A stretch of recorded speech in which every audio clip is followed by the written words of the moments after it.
Hello everyone, I hope you are doing amazing. In this video I'm going to talk about how small changes can have a huge impact in your life.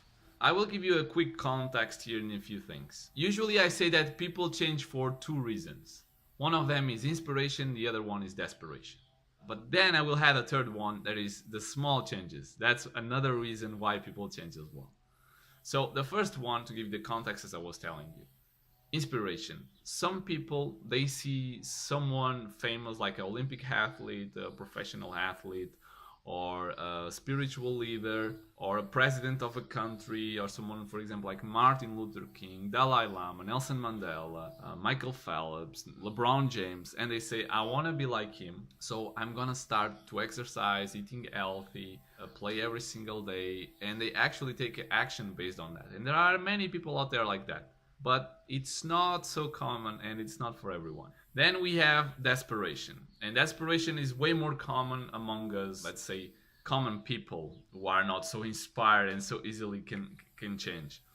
So for example, we have a situation in our life where we feel so down, we say, I don't allow this more anymore in my life, so I'm gonna take action based on these feelings. So for example, someone who is obese and is tired of not being able to walk somewhere or always being left behind because it's too heavy, cannot do anything.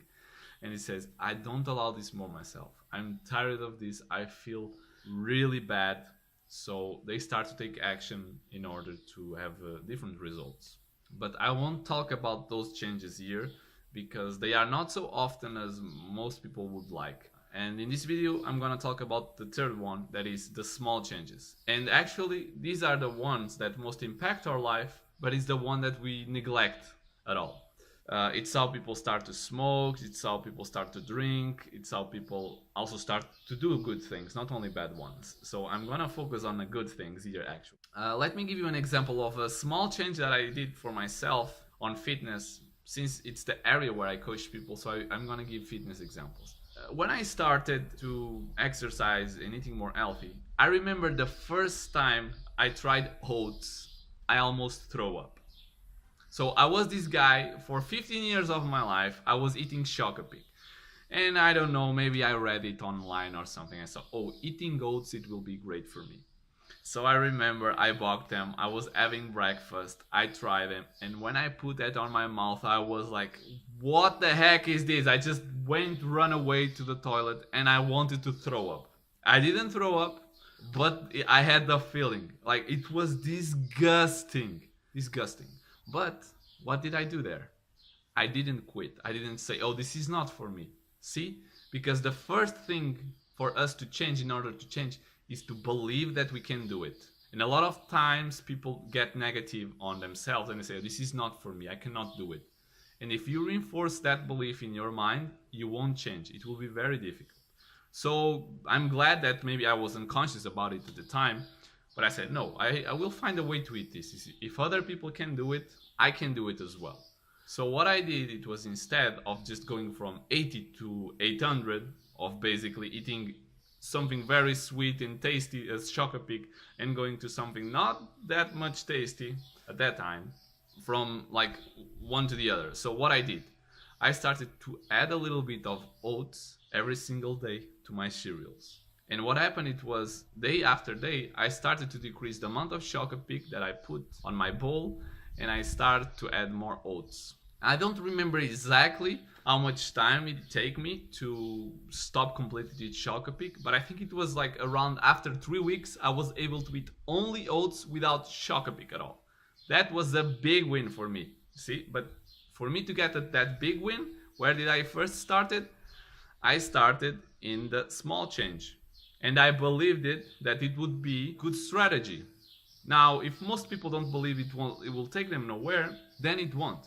So the second thing that happened, after that small change, I started, or basically I stopped to drink sodas.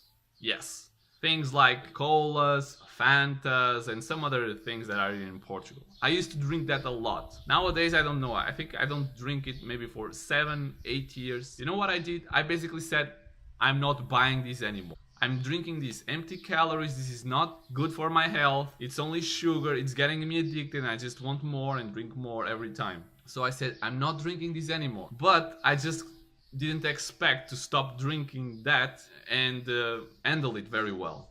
Because one of the things that I will discuss in the next video more in detail is that when we want to stop a habit, we have to replace it for something else. Because basically, when I'm drinking soda, I'm getting a feeling, a sensation. So I want to feel good in a way. So if I only drink water, okay, it might make me feel good on a long run, but not in the short run. So what did I do at that time? I only allow myself to drink diet sodas. Now some of you might get into discussion that's not so healthy as well, and it's discussable in a way. But what matters here, it was basically that for not allowing myself to buy these sugar drinks and to not drinking them, not allowing in a way I say I don't want anymore, I was able to save calories, not have them so often. Because if people give them to me, I said, I don't drink that. And it's so much easier. Let's say if on an average on a week I would drink 7 cans of soda, because I only drink diet soda, maybe I start to drink only 2 or 3 per week. And that's a big win.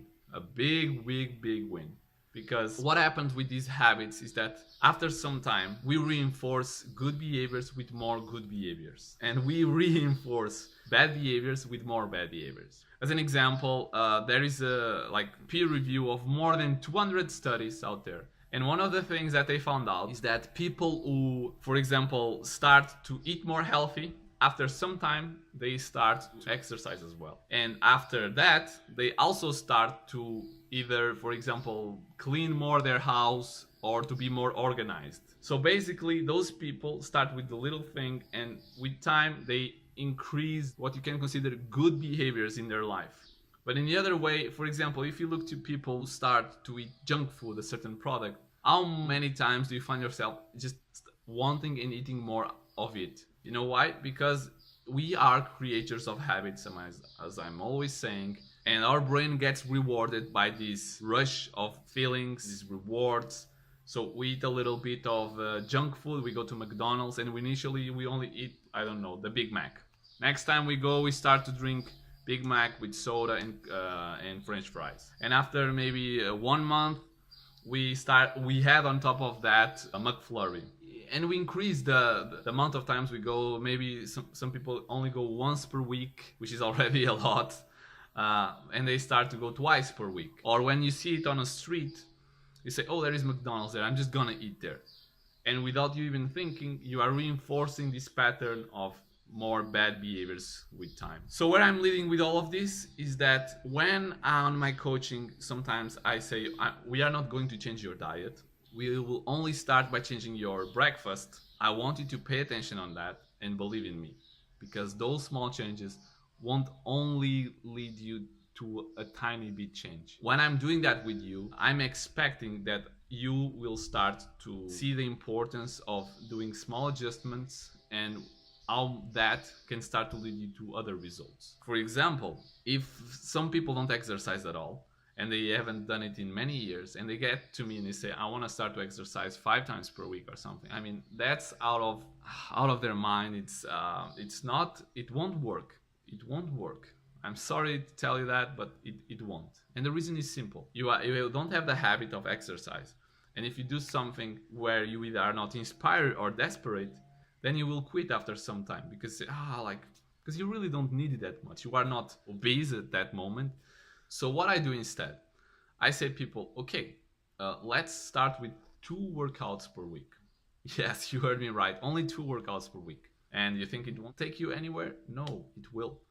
First, you are creating a rule and a pattern and say, I'm going this day and this day. And what it starts from twice per week, next month maybe can go for 3 times per week.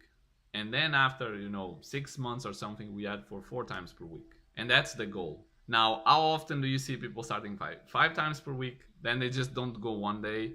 And next thing you know, they don't go the next workout as well. So what it was first 5 times, then it becomes 3 times. And with time, they start to procrastinate and going less to the gym. So to sum it up, I want you to believe in the power of these small changes. And I want you, again, to reinforce the idea. First, that you have to believe that it will work out. Second, to not neglect its power. And third, when, for example, I ask you on my coaching program to only add protein on your breakfast and only focus on that for now, believe in me, just do it. And the only thing I ask you is do it.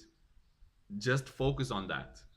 Don't do it only 1 day or 2 days per week. Every single day. You don't need to change anything else.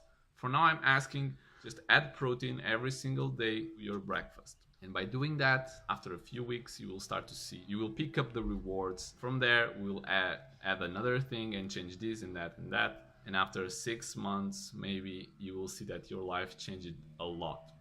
Just have to believe it and allow it.